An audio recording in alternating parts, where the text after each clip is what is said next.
അപ്പോൾ നമ്മൾ English easy ആയിട്ട് പഠിക്കുന്ന പാർട്ട് 38 പാർട്ട് 38ാമത്തെ വീഡിയോയിലാണ് എത്തിയിരിക്കുന്നത്. അപ്പോൾ ഞാൻ വീണ്ടും പറയുന്നു, എല്ലാ വീഡിയോയിലും പറയുന്നത് പോലെ ഇംഗ്ലീഷ് വളരെ ഈസി ആയിട്ട് എല്ലാവർക്കും പഠിക്കാവുന്ന മെത്തേഡിലൂടെയാണ് നമ്മൾ പഠിക്കുന്നത്. 1 മുതൽ 37 വരെയുള്ള വീഡിയോസൊക്കെ എല്ലാവരും കാണുക. അത് ഈ ചാനലിൻ്റെ പ്ലേലിസ്റ്റിൽ സെപ്പറേറ്റ് ആഡ് ചെയ്തിട്ടുണ്ട്. അപ്പോൾ നിങ്ങൾ ആ വീഡിയോ തപ്പി നടക്കേണ്ട ആവശ്യമില്ല, പ്ലേലിസ്റ്റിൽ ക്ലിക്ക് ചെയ്യുക. അപ്പോൾ നിങ്ങൾക്ക് 1 മുതൽ 37 വരെയുള്ള എല്ലാ വീഡിയോസും ഒരുമിച്ച് കാണാൻ പറ്റും കേട്ടോ. അപ്പോൾ അത് നോക്കുക.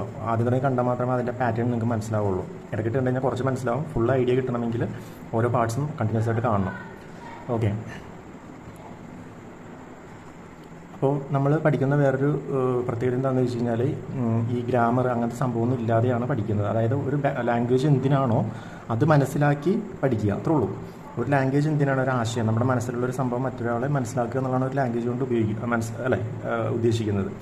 അങ്ങനെ വരുമ്പോൾ അതെന്തിനാണ് അതിൻ്റെ പ്രസക്തി എന്ന് മനസ്സിലാക്കി പഠിച്ചു കഴിഞ്ഞ് കഴിഞ്ഞാൽ ഗ്രാമർ അങ്ങനെ കോംപ്ലിക്കേഷനിലോട്ട് പോകേണ്ട ആവശ്യമില്ല. മനസ്സിലാവുണ്ടോ? അപ്പോൾ ഈ വീഡിയോ കണ്ടു കഴിഞ്ഞാൽ നിങ്ങൾക്ക് മനസ്സിലാവും. അപ്പോൾ നമ്മളിന്ന് പാർട്ട് 38 ഒരു പുതിയ സംഭവമാണ് പഠിക്കുന്നത്. ഓക്കെ. അപ്പോൾ നമ്മൾ പഠിക്കുന്ന മെത്തേഡ് അനുസരിച്ചിട്ട് നമ്മൾ കഴിഞ്ഞ ക്ലാസ്സിൽ എന്താ പഠിച്ചത്? ഞാൻ പഠിക്കണം, അവൾ പഠിക്കണം, അവർ പഠിക്കണം, അത് പഠിച്ചു. അതിന് നമ്മൾ ഈക്വലി കൊടുത്തത് I should study, he should study, they should study എന്ന് പഠിച്ചു. അതിനുശേഷം നമ്മൾ ഞാൻ പഠിക്കണോ, അവൻ പഠിക്കണോ, അവർ പഠിക്കണോ എന്നുള്ള പാറ്റേൺ പഠിച്ചു. അതിൽ നമ്മൾ മനസ്സിലാക്കി should I study, should he study, ആ രീതിയിൽ പഠിച്ചു അല്ലേ. അപ്പോൾ സ്വാഭാവികമായിട്ട് ഇനി അടുത്ത പാറ്റേൺ എന്തായിരിക്കും? ഇത് കാണുന്നവർക്ക് റെഗുലറായിട്ട് കാണുന്നവർക്ക് മനസ്സിലാവും. ഞാൻ പഠിക്കണമെന്ന് പഠിച്ചു, ഞാൻ പഠിക്കണമെന്ന് പഠിച്ചു. അടുത്ത എന്താണ്? ഞാൻ പഠിക്കരുത്. മനസ്സിലാവും? നമ്മുടെ പാറ്റേൺ അനുസരിച്ചിട്ട് ഞാൻ പഠിക്കരുത്. അപ്പോൾ ശ്രദ്ധിക്കുക, എപ്പോഴും പറയുന്നത് പോലെ നിങ്ങൾ സ്വയം ചോദിക്കുക, ഞാൻ പഠിക്കരുത് അല്ലെങ്കിൽ അവൻ പഠിക്കരുത് എന്ന് ജീവിതത്തിൽ എപ്പോഴാണ് പറയുന്നതെന്ന് സ്വയം ചോദിച്ച് ഒരു ക്ലാരിറ്റി വരുത്തുക.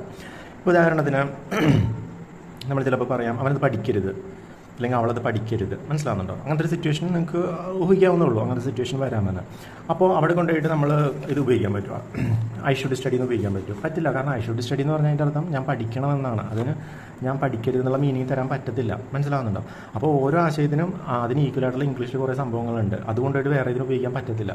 അപ്പോൾ അവൻ പഠിക്കരുത്, അവർ പഠിക്കരുത്, അവൾ പഠിക്കരുത്, രാജു പഠിക്കരുത്. നമ്മൾ ഈ 38ാമത്തെ സീരീസ് വരെ പഠിച്ചതിൽ ഈ പാറ്റേൺ ഇതുവരെ പഠിച്ചിട്ടില്ല. മനസ്സിലാവുന്നുണ്ടോ? അപ്പോൾ ഇതുവരെ പഠിച്ച ഇംഗ്ലീഷ് ആയിരിക്കില്ല ഇതിനെ ഈക്വലൈസ് ചെയ്യാൻ പോകുന്നത്. അപ്പോൾ അതിതാണ് ഇത്രയുള്ള സംഭവം. എന്ത്? ഞാൻ പഠിക്കരുതെന്ന് പറയുന്നത് ഐ ഷുഡ് നോട്ട് സ്റ്റഡി. എങ്ങനെ? I should not study, he should not study, she should not study, they should not study, Raju should not study. Okay അല്ലേ? അപ്പോൾ നമ്മൾ പഠിച്ചു. ഇത് പഠിക്കുക എന്നുള്ള വാക്ക്, സ്റ്റഡി എന്നുള്ള വാക്ക് ഈസിനെസ്സിന് വേണ്ടിയാണ് യൂസ് ചെയ്തിരിക്കുന്നത്. അപ്പോൾ അതിന് പകരം നിങ്ങൾക്ക് എന്ത് ഉപയോഗിക്കുക? പകരം അവനത് വായിക്കരുത്, he should not read that. മനസ്സിലാവുന്നുണ്ടോ? അങ്ങനെ പറയാം. പിന്നെ എന്താണ്? അവൻ ഫുട്ബോൾ കളിക്കരുത്, he should not play the football game. മനസ്സിലാവുണ്ടോ? സി, ഇവിടെ വേറെ കോംപ്ലിക്കേറ്റഡ് ആയിട്ടൊന്നും ചിന്തിക്കരുത്. ഞാൻ പഠിക്കണം, അവൻ പഠിക്കണം, അവൾ പഠിക്കണം എന്നുള്ളതിന് they should study, he should study. അപ്പോൾ പഠിക്കരുത് എന്നുള്ളതിനാണെങ്കിൽ should not study, she should not study. അത്ര കൊണ്ട് ഉദ്ദേശിക്കുന്നുള്ളൂ. അപ്പോൾ ഇത് നിങ്ങൾക്ക് ക്ലിയർ ആയെന്ന് കരുതുന്നു. അപ്പോൾ പഠിക്കുന്ന പാറ്റേൺ അനുസരിച്ചിട്ട് നമ്മൾ അടുത്തൊരു പാട്ടിലോട്ടും കൂടി പോവുകയാണ്. ഈ വീഡിയോയിൽ അതും കൂടി നമുക്ക് കവർ ചെയ്യാം. അപ്പോൾ നമ്മൾ പാട്ട് 38 ഒരു ഭാഗം പഠിച്ചു. ഇനി അടുത്ത ഭാഗത്തിലോട്ട് പോവുകയാണ്. ഓക്കെ. അപ്പോൾ അടുത്ത ഭാഗം ഒന്ന് ശ്രദ്ധയോടുകൂടി കേൾക്കുക. നമ്മൾ ഇതുവരെ പഠിച്ചത് എന്താണ് ഇമ്പോർട്ടൻസ് മനസ്സിലാക്കി, എന്തിനാണോ ഒരു പഠിക്കുന്നത് അതിന് ഈക്വലായിട്ടുള്ള ഇംഗ്ലീഷ് മനസ്സിലാക്കിയാണ് പഠിക്കുന്നത്. അപ്പോൾ ഞാൻ നിങ്ങളെ വേറൊരു സിറ്റുവേഷനിലോട്ട് കൊണ്ടുപോവുകയാണ്. അപ്പോൾ ആ സിറ്റുവേഷൻ നിങ്ങൾ കാണുമ്പോൾ നിങ്ങൾ സ്വയം ചോദിക്കുക, അതെപ്പോഴാണ് നിങ്ങൾ ജീവിതത്തിൽ പറയുന്നതെന്ന്. അതിൽ ക്ലാരിറ്റി കിട്ടിയിട്ട് വേണം നമുക്കത് ഇംഗ്ലീഷ് മനസ്സിലാക്കാനായിട്ട് കേട്ടോ. അപ്പോൾ ഞാൻ പഠിക്കരുത്, അവൻ പഠിക്കരുത്, അവൾ പഠിക്കരുത് എന്നുള്ള സിറ്റുവേഷൻ ക്ലിയർ അല്ലേ? ഞാൻ പഠിക്കണം എന്ന് പറയുന്ന പോലെയല്ല ഞാൻ പഠിക്കരുത് എന്ന് പറയുന്നത്. രണ്ട് ഡിഫറൻറ്റ് സിറ്റുവേഷനാണ്. അതിന് ഈക്വലായിട്ടുള്ള ഇംഗ്ലീഷ് നമ്മൾ പഠിച്ചു കഴിഞ്ഞു. കറക്റ്റല്ലേ? ഇനി നമ്മൾ വേറൊരു സിറ്റുവേഷനിലോട്ടാണ് പോകുന്നത്. ആ സിറ്റുവേഷൻ നിങ്ങൾ സ്വയം ചോദിക്കുക എപ്പോഴാണ് ഉപയോഗിക്കണമെന്ന് കേട്ടോ. സി, നമ്മൾ മലയാളത്തിൽ ഈസി ആയിട്ട് സംസാരിക്കുമ്പോൾ എന്താ സംഭവിക്കണമെന്ന് വെച്ച് കഴിഞ്ഞാൽ നമ്മൾ ഒഴുക്കോടുകൂടി നമ്മൾ സംസാരിച്ച് പോവുകയാണ്. ഓക്കെ. നമ്മളൊന്ന് നിർത്തി അതിനൊന്ന് ഒബ്സർവ് ചെയ്ത് കഴിഞ്ഞാൽ നമുക്ക് കൺഫ്യൂഷൻ വരും. പക്ഷേ ഇംഗ്ലീഷ് പഠിക്കാൻ വേണ്ടിയാണെങ്കിൽ നമ്മളൊന്ന് നിർത്തി ഒന്ന് ഒബ്സർവ് ചെയ്യേണ്ടി വരും. അപ്പോൾ നമ്മൾ അങ്ങനെ നിർത്തി ഒബ്സർവ് ചെയ്യുമ്പോൾ എന്ത് സംഭവിക്കുമെന്ന് വെച്ച് കഴിഞ്ഞാൽ ഓൾറെഡി ഈസി ആയിട്ട് പറയണതൊക്കെ ഒരു സംശയത്തോടു കൂടി നോക്കുന്ന ഒരവസ്ഥ വരും കേട്ടോ. അപ്പോൾ അങ്ങനത്തെ ചില ഇൻട്രസ്റ്റിംഗ് ആയിട്ടുള്ള കാര്യങ്ങളുണ്ട്. അപ്പോൾ നമുക്കതിലോട്ട് നോക്കാം. ഇതാണ് സംഭവം. എന്താണ്? ഞാൻ പഠിക്കണ്ടേ, അവൻ പഠിക്കണ്ടേ, അവൾ പഠിക്കണ്ടേ, അവർ പഠിക്കണ്ടേ, രാജു പഠിക്കണ്ടേ. അപ്പോൾ ആദ്യത്തെ എൻ്റെ ക്വസ്റ്റ്യൻ എന്ന് പറയുന്നത് ഞാൻ പഠിക്കണോ എന്നൊക്കെ നമ്മൾ കഴിഞ്ഞ ക്ലാസ്സിൽ പഠിച്ചു അല്ലേ? എങ്ങനെ? അപ്പോൾ ഞാൻ പഠിക്കണം എന്ന് പറഞ്ഞു കഴിഞ്ഞാൽ ഐ ഷുഡ് സ്റ്റഡി, അവൻ പഠിക്കണം എന്ന് പറഞ്ഞാൽ ഹി ഷുഡ് സ്റ്റഡി, അതൊക്കെ പഠിച്ചു. അതിനുശേഷം ഞാൻ പഠിക്കണോ, അവൻ പഠിക്കണോ എന്നുള്ളതിന് should I study, should he study, അതൊക്കെ നമ്മൾ പഠിച്ചു അല്ലേ? അതിനുശേഷം നമ്മൾ ഇന്ന് സ്റ്റാർട്ട് ചെയ്ത് ഞാൻ പഠിക്കരുത്, ഐ ഷുഡ് നോട്ട് സ്റ്റഡി പഠിച്ചു അല്ലേ? ഇനി അടുത്ത സിറ്റുവേഷനാണ് ഞാൻ പഠിക്കണ്ടേ, അവൻ പഠിക്കണ്ടേ. എൻ്റെ ആദ്യത്തെ സിമ്പിൾ ഡൗട്ട് എന്ന് പറയുന്നത് ഞാൻ പഠിക്കണ്ടേ എന്ന് പറയുന്നതും ഞാൻ പഠിക്കണോ എന്ന് പറയുന്നതും തമ്മിൽ എന്തെങ്കിലും ഡിഫറൻസ് ഉണ്ടോ? സ്വയം ചോദിക്കുക. ഞാൻ പഠിക്കണ്ടേ എന്ന് പറയുന്നതും ഞാൻ പഠിക്കണോ എന്ന് പറയുന്നത് തമ്മിൽ എന്തെങ്കിലും വ്യത്യാസമുണ്ടോ? ഒറ്റ നോട്ടത്തിൽ നിങ്ങൾക്ക് ചിലപ്പോൾ വ്യത്യാസം തോന്നില്ല, പക്ഷേ നമ്മൾ ആ സിറ്റുവേഷനിലോട്ട് ഇറങ്ങി ചെല്ലുമ്പോൾ വ്യത്യാസം മനസ്സിലാവും. അപ്പോൾ ആ വ്യത്യാസം അവിടെ ഉണ്ടെങ്കിൽ സ്വാഭാവികമായിട്ട് ആ വ്യത്യാസം ഇംഗ്ലീഷിലും കൊണ്ടുവരേണ്ടി വരും. അത്ര ആലോചിച്ചാൽ മതി കേട്ടോ. നമുക്കൊന്ന് നോക്കാം. ഞാൻ പഠിക്കണോ എന്ന് ചോദിക്കുന്നത് എപ്പോഴാണ്? ഇപ്പോൾ ഉദാഹരണത്തിന് ടീച്ചറിനോട് ചോദിക്കണം, ടീച്ചറെ ഞാനിത് പഠിക്കണോ? അപ്പോൾ നമ്മൾ പഠിച്ചതനുസരിച്ച് എന്താ പറയുക, teacher should I study this? Clear അല്ലേ? അവിടെ തന്നെ നിങ്ങൾ ഇങ്ങനെ ഒന്ന് ചോദിച്ചു നോക്കുക, ടീച്ചറെ ഞാനിത് പഠിക്കണ്ടേ എന്ന് ചോദിച്ച്. രണ്ടും എന്തോ ഒരു ഡിഫറൻസ് ഇല്ലേ? ഡിഫറൻസ് ഞാൻ എന്താണെന്ന് എക്സ്പ്ലെയിൻ ചെയ്യുന്നില്ല, കാരണം ഞാനത് എക്സ്പ്ലെയിൻ ചെയ്ത് കഴിഞ്ഞാൽ നിങ്ങൾക്ക് കോംപ്ലിക്കേഷനായിട്ട് ഫീൽ ചെയ്യും. നിങ്ങൾ ഇത് രണ്ടും ഉപയോഗിക്കാറുണ്ട്, നിങ്ങളത് എപ്പോഴാണോ ഉപയോഗിക്കുന്നത് അത് തന്നെയാണ് അതിൻ്റെ വ്യത്യാസം. ഞാൻ അതിൻ്റെ ഡിഫറൻസിലോട്ട് ഇറങ്ങി ചെന്ന് കഴിഞ്ഞാൽ നിങ്ങൾ ഓൾറെഡി മനസ്സിലാക്കിയിരിക്കുന്നത് പോലും മലയാളത്തിലും മനസ്സിലാക്കാതെ പോകും. അതുകൊണ്ട് ഞാൻ അതിൻ്റെ കോംപ്ലിക്കേഷനിലോട്ട് പോകുന്നില്ല. ഇത്രേ ഉള്ളൂ സംഭവം. നിങ്ങൾ രണ്ടും പറയാറുണ്ട്, ഇടയ്ക്കിടയ്ക്ക് പറയാറുണ്ട്, ജീവിതത്തിൽ പറയാറുണ്ട്. രണ്ടും വ്യത്യാസം ഉണ്ടെന്ന് നിങ്ങൾക്കറിയാം.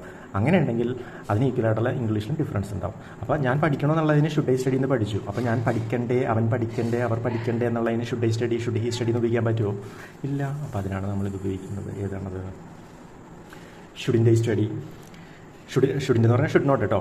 ഷുഡിൻ്റെ ഐ സ്റ്റഡി, ഷുഡിൻ്റെ ഹി സ്റ്റഡി, ഷുഡിൻ്റെ ദേ സ്റ്റഡി, ഷുഡിൻ്റെ രാജു സ്റ്റഡി. ഇതിൻ്റെ അർത്ഥം എന്താണെന്ന് വെച്ച് കഴിഞ്ഞാൽ, അപ്പോൾ അവനത് പഠിക്കണ്ടേ? നമ്മൾ ഒന്ന് സ്ട്രോങ് ആയിട്ട് ചോദിക്കുകയാണ്, പഠിക്കേണ്ടത്. കാരണം എന്ത് പഠിക്കേണ്ട ഒരു സംഭവമാണ്. അപ്പോൾ അത് അവൻ പഠിക്കേണ്ട, അവൻ പഠിക്കാതിരുന്ന് കഴിഞ്ഞാൽ എങ്ങനെ ശരിയാണെന്നുള്ളൊരു സിറ്റുവേഷൻ വരുമ്പോഴാണ് ഈ പ്രയോഗം പ്രയോഗിക്കുന്നത്. ഞാനൊരു കാര്യം കൂടി പറഞ്ഞുതരാം. എനിക്ക് മനസ്സിലായൊരു കാര്യമാണ്. ഇപ്പോൾ നിങ്ങളിപ്പോൾ ഇംഗ്ലീഷൊക്കെ പഠിക്കുന്ന സമയത്ത് ഈ should study, should not study എന്നൊക്കെ നിങ്ങൾ പഠിച്ച് പോകുന്നുണ്ടാവും. പക്ഷേ ഈ സംഭവത്തിലോട്ടൊന്നും എത്തുന്നതായിട്ട് ഞാൻ പല സിറ്റുവേഷനിൽ കണ്ടിട്ടില്ല. അതുകൊണ്ട് തന്നെ ആളുകൾക്കൊരു കൺഫ്യൂഷൻ ഉണ്ട്, ഇത് എപ്പോഴാണ് ഉപയോഗിക്കണമെന്ന്. അപ്പോൾ ഇതൊരു വൺ ഓഫ് ദി റീസൺസ് ആണ് ഇംഗ്ലീഷ് ആളുകളിലോട്ട് എത്താത്തതിൻ്റെ റീസൺ. അതായത് ഇപ്പോൾ ഷുഡിൻ്റെ ഒരു സർക്കിളാണിത്. ഞാൻ പഠിക്കണം, ഞാൻ പഠിക്കണോ, ഞാൻ പഠിക്കരുത്, ഞാൻ പഠിക്കണ്ടേ. ഇതൊരു പാറ്റേൺ ആണ്, സർക്കിളാണ്. പലപ്പോഴും നമ്മൾ ഇംഗ്ലീഷ് പഠിക്കുന്ന സമയത്ത് ഐ ഷുഡ് സ്റ്റഡി അത് പഠിക്കും, പിന്നെ ചിലപ്പോൾ ഐ ഷുഡ് നോട്ട് സ്റ്റഡിയും പഠിക്കും. ബാക്കി രണ്ടുമൊക്കെ ചിലപ്പോൾ അങ്ങനെ സ്കിപ്പായി പോകാറുണ്ട്. അങ്ങനെ വരുമ്പോൾ ഇതേപോലത്തെ ഒരുപാട് സ്കിപ്പിങ് ആവർത്തിക്കുമ്പോൾ എന്ത് സംഭവിക്കും? നമ്മളൊരു പടം വരയ്ക്കുമ്പോൾ അല്ലെങ്കിൽ ഒരു സർക്കിൾ വരയ്ക്കുമ്പോൾ അത് കണക്റ്റ് ആയാലല്ലേ അത് പടമാവുള്ളൂ. ആ ഒരു ഡിഫിക്കൽറ്റി വരും. അപ്പോൾ ഇത് ആണ് ഇതിൻ്റെ ഒരു റൂട്ട് കോസ് എന്ന് പറയുന്നത്. എന്ത് ഇംഗ്ലീഷിൽ കോൺഫിഡൻ്റ് ആയിട്ട് ഉപയോഗിക്കാൻ പറ്റാത്തതിൻ്റെ. ഓക്കെ, അപ്പോൾ ക്ലിയർ അല്ലേ സംഭവം? ഇത്രേ ഉള്ളൂ. ഞാൻ പഠിക്കേണ്ടതെന്ന് ചോദിച്ചാൽ ഷുഡിൻ്റെ സ്റ്റഡി, അവൻ പഠിക്കേണ്ടതെന്ന് വെച്ച് കഴിഞ്ഞാൽ ഷുഡിൻ്റെ ഹി സ്റ്റഡി, അവൻ പഠിക്കേണ്ടതെന്ന് വെച്ച് കഴിഞ്ഞാൽ ഷുഡിൻ്റെ സ്റ്റഡി. അപ്പോൾ നിങ്ങൾക്ക് ഈ പാട്ട് 38 വരെയുള്ള വീഡിയോസ് ഫുള്ള് കണ്ടു കഴിഞ്ഞാൽ ഈ പാറ്റേൺ നിങ്ങൾക്ക് മനസ്സിലാവും. പാട്ട് 38 അല്ലേ നമ്മൾ എത്തിയിരിക്കുന്നത്. ഇനിയും ഒരുപാട് പാറ്റേൺസ് വരുന്നുണ്ട്, ഒരു സിറ്റുവേഷൻസ് വരുന്നുണ്ട്. അങ്ങനെ നിങ്ങൾക്കത് മനസ്സിലാവും. ഇതെല്ലാം പഠിച്ചു കഴിഞ്ഞാൽ തീർച്ചയായിട്ടും കോൺഫിഡൻ്റ് ആയിട്ട് ഇംഗ്ലീഷ് യൂസ് ചെയ്യാൻ പറ്റും എന്നുള്ള കോൺഫിഡൻസ് ലെവലിലൂടെ നിങ്ങൾക്ക് ഈസി ആയിട്ട് എത്താൻ പറ്റും. അപ്പോൾ ഇന്നത്തെ വീഡിയോ ഇത്രേ ഉള്ളൂ. ആകെ പറയുന്നത് എല്ലാ വീഡിയോസും കാണുമ്പോൾ തന്നെ നിങ്ങൾക്ക് ഓരോ അടുത്ത നെക്സ്റ്റ് വരാൻ പോകുന്ന വീഡിയോസൊക്കെ ഓട്ടോമാറ്റിക്കലി ഗസ് ചെയ്യാൻ പറ്റും. കാരണം ആ പാറ്റേൺ അങ്ങനെയാണ് നമ്മൾ പഠിക്കുന്നത്. ഓക്കെ, എന്തെങ്കിലും ഡൗട്ട്സ് ഉണ്ടെങ്കിൽ നിങ്ങൾ കമൻറ്റിൽ ചോദിക്കുക, ക്ലിയർ ചെയ്ത് തരാം. അപ്പോൾ പാട്ട് 38 ആയിട്ടുള്ളൂ. ഇനി ഒരുപാടെന്ന് പറഞ്ഞു കഴിഞ്ഞാൽ കുറേ സംഭവങ്ങളുണ്ട്. അതെല്ലാം പഠിച്ചാൽ മാത്രമേ നിങ്ങൾ കോൺഫിഡൻ്റ് ആയിട്ട് ഉപയോഗിക്കാൻ പറ്റുള്ളൂ. ഇല്ലെങ്കിൽ നിങ്ങൾ സ്റ്റക്കാവും. മനസ്സിലാവുന്നുണ്ടോ? അപ്പോൾ ഞാൻ അങ്ങനത്തെ കുറേ സിറ്റുവേഷനിൽ പെട്ടിട്ടുണ്ട്. അപ്പോൾ അങ്ങനെയാണ് ഇത് മനസ്സിലാക്കിയെടുത്തത്. Okay, thank you.